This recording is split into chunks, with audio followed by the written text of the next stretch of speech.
This video is powered by the European Cultural Foundation.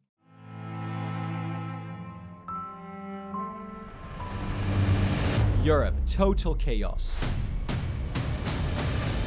Russia and Poland, inches from war. France and Italy, run by communists. Germany, rich, but totally on its own. What if history had gone differently?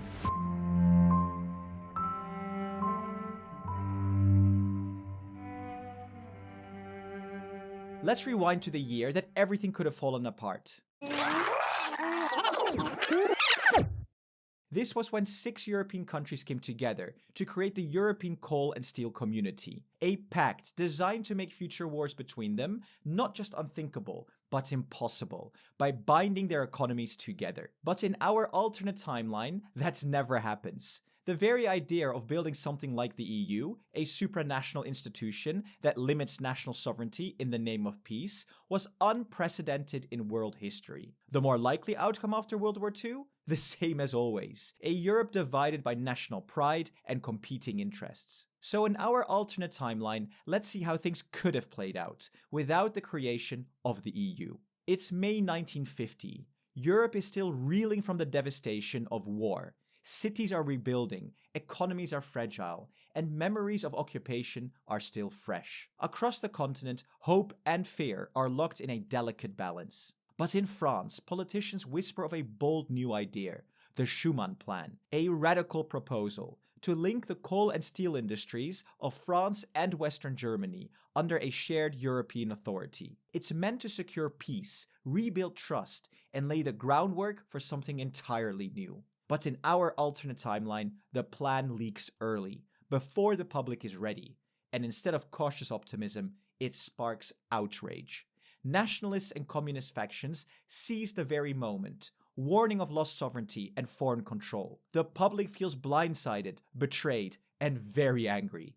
Mass demonstrations erupt in Paris and beyond, and under mounting pressure, the French National Assembly rejects the plan in June that very same year. Without France on board, confidence throughout Europe crumbles, and one by one, the other countries pull out too. The Schuman plan is dead, and with it, the dream of a united Europe. At first, the consequences are small. No war breaks out, no border shift, but something deeper is missing: trust. Without the coal and steel community, there's no EEC, and without the EEC, there's no Maastricht Treaty, and without Maastricht, there's no European Union.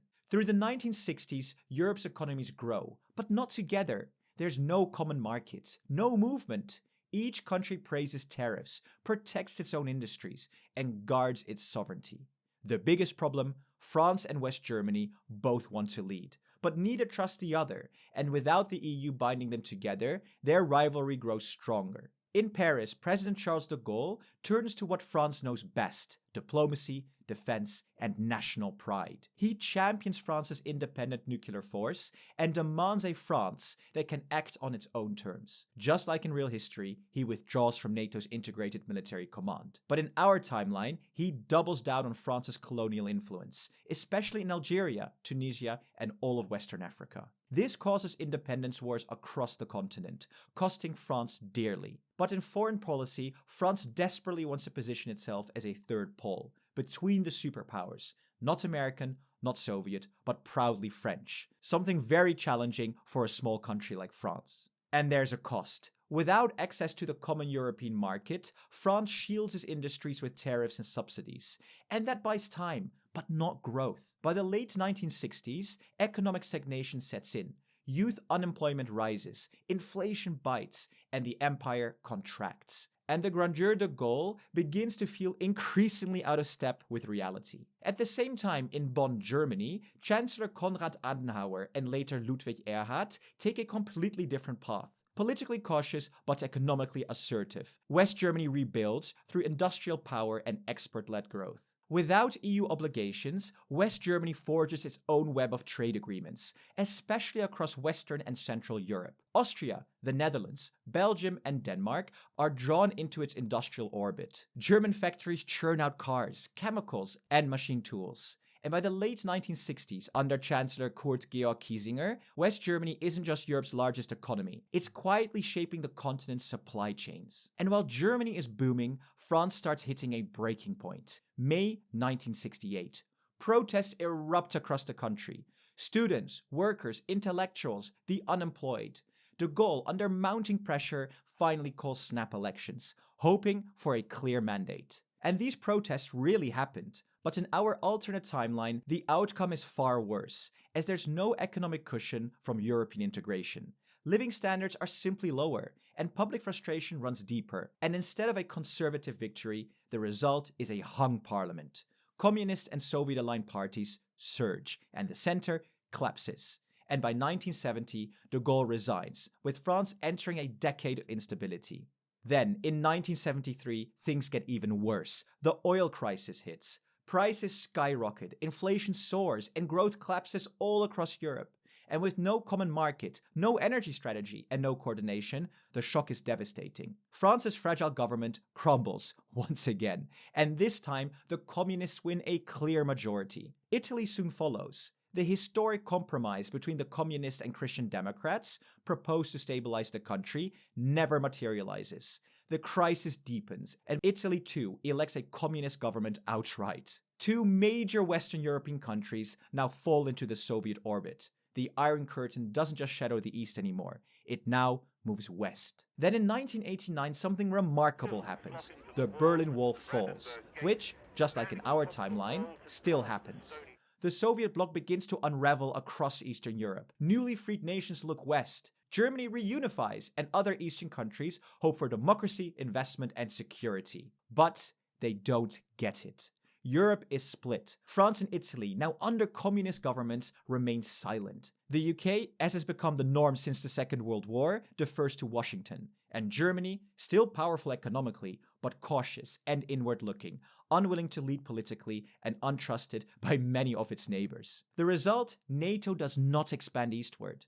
The US is willing, but its European partners are fragmented and hesitant. And into that vacuum, Moscow eventually returns. With no European Union to pull Eastern Europe westward, the USSR, first under Yeltsin and then more so Putin, moves to reassert control.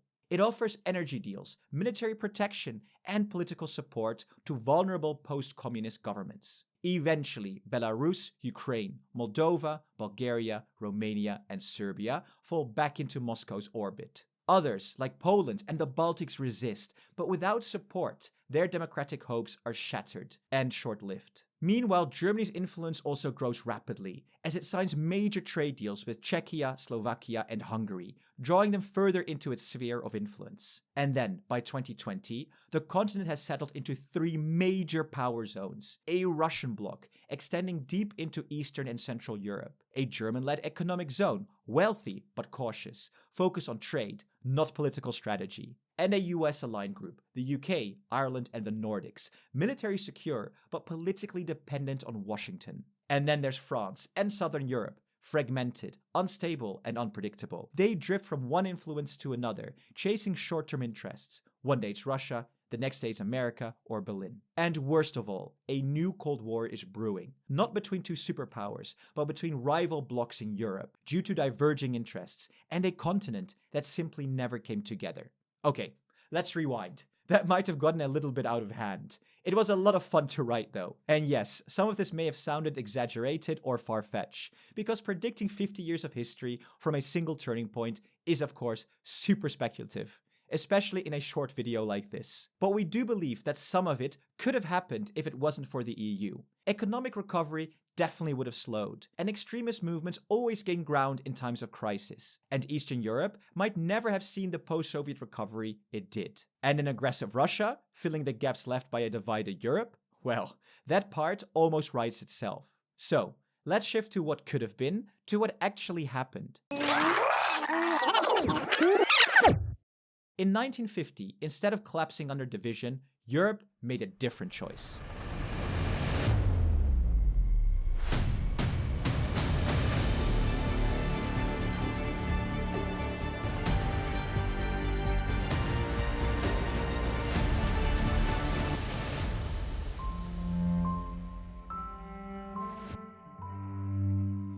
The French Foreign Minister Robert Schuman proposed something radical, the Schuman Plan, to place French and German coal and steel production under a shared authority. The idea was super simple, but bold.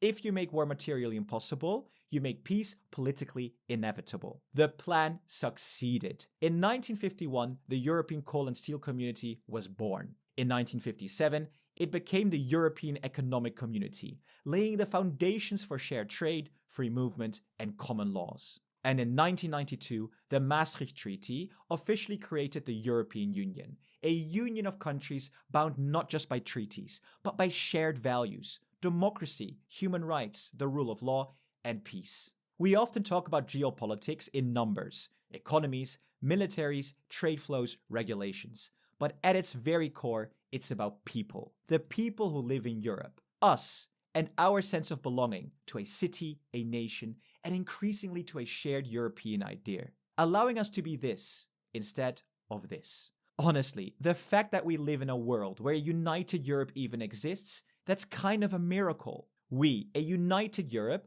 are the alternate timeline. And to celebrate the beginning of that journey, Europe Day was established, every 9th of May across the continent. It's a super powerful thing. 27 countries, each with their own cultures, languages, and histories, yet still bound by shared values. The European Cultural Foundation has believed in the idea and its cultural roots for over 70 years. They support projects that bring Europeans together across borders through art, conversation, and creativity. Their mission: to nurture a sense of belonging and to show that Europe is not just policy, it's people.